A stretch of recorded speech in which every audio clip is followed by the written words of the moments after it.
BMitch Finlay, 106.7 The Fan. Adam Peters pretty damn good at talking without saying a whole heck of a lot. But I did think the most interesting question and answer, and it was Jennifer Lee Chan that asked him at the podium. JLC's a friend of the program, great reporter, covers the Niners. She asked Adam Peters about the Brandon Aiyuk speculation that isn't going to go anywhere, frankly. And I thought Adam's answer was like particularly human, and I think sometimes people sleep on like just that people have real relationships in this league. Like a lot of folks view things from the outside as like athletes are kind of these robots that make catches and lift weights, and they're people, right?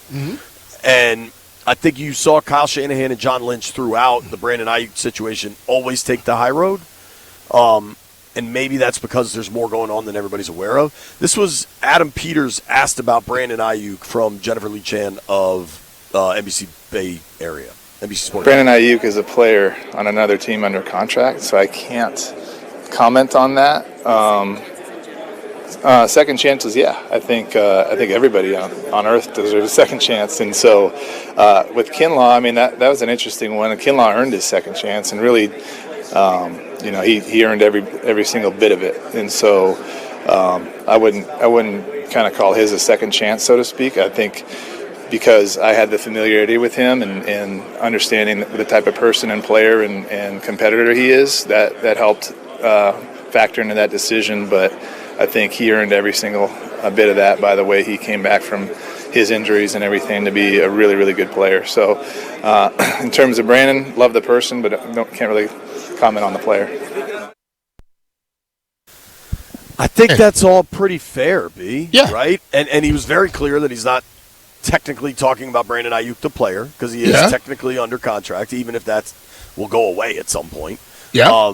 It may go away, but you know what? They haven't done it yet. And when they said he probably won't be on the team, he's still on the team.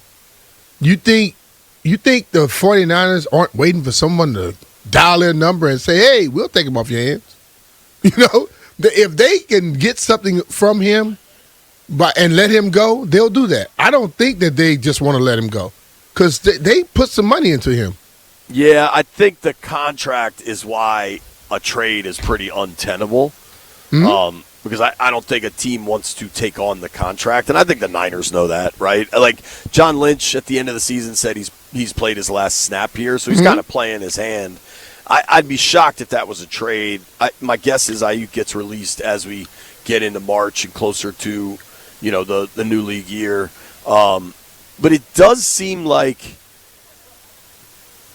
there's a level of openness to AP about bringing him back that maybe is just a surface level. I'm going to say the right things here. I don't know, but I did think the humane side of that answer stood out for a player that has some real question marks. You know what I mean? But I don't think he can say anything else. Right. That would not be that would be inhumane because he can't directly discuss Brandon Aiyuk. He discussed people getting second chances. But he can't discuss him whether it's positive or negative. You know what I mean? So he stayed away from it because he understands. I know the man's smart enough to understand any little slight thing I were to say would get me in trouble. And I'm not going to get in trouble. Yeah, so for you, whatever's going to happen with Aiyuk was not impacted by his answer to that question, right? Do you think he's more or less likely to maybe land in Washington because of the way AP talked about him? I can't tell you where he's going to end up because I think the whole thing with Aiyuk, if he gets released, it's going to come down to how many people get involved with this deal. If he gets released and he's a free agent, and Washington talks to him about a incentive-laden contract for $5 million and $10 million, something like that, and somebody else say, but we still think you can play. We give you $25 million. You think he coming to Washington? No. So I just think that this is going, just like I stated about the draft, and once they started up, this is one where Brandon can say what he wants to do. Once he become a free agent and he starts talking to people and they start offering him money, we'll find out how much he just want to play with somebody or not. Here's what I'd like to do. I'd like to open the phone lines up. 800-636-1067. 800-636-1067. We just got to hear from Adam Peters at length about a number of topics, but whatever you think stands out to you from AP's comments.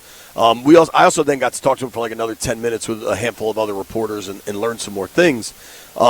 I think the Brandon Aiyuk thing might be what's most interesting. I'm not sure it's what's most important, frankly. But I wonder if folks think there's a higher likelihood of Aiyuk landing in Washington now that AP said, I always believe in second chances. He has, we have seen them bring in Javon Kinlaw, who it didn't go well for in San Fran. Then he had a good season with the Jets, and now Kinlaw's in Washington. Could there be some similarities there with Aiyuk? That remains to be seen. I thought the most honest thing AP said was probably also the most generic B, when he said, I got to be ready for anything, because if somebody does want to trade up, I got to know who I want at 15. I got to know who I want at 27. Mm-hmm. And I think that is absolutely true. And honestly, maybe it was part of our conversation with Jordan Reed earlier, but like talking with Reed and understanding the layout of this draft where 2 tackles and a quarterback are going to go before Washington picks, you've got 4 defensive players that I think Washington would love to get. And you add Jeremiah Love in there. That's 5. Mm-hmm. Maybe a trade back scenario really could take place. Or maybe somebody decides, I'm not waiting on Love. I'm trading up to 5 to get him. Mm-hmm. And then somebody that they didn't think they could get at 7 emerges. You know what I mean? It's a lot of stuff, bro. And listen, I know people look at this and they just think you're just picking players.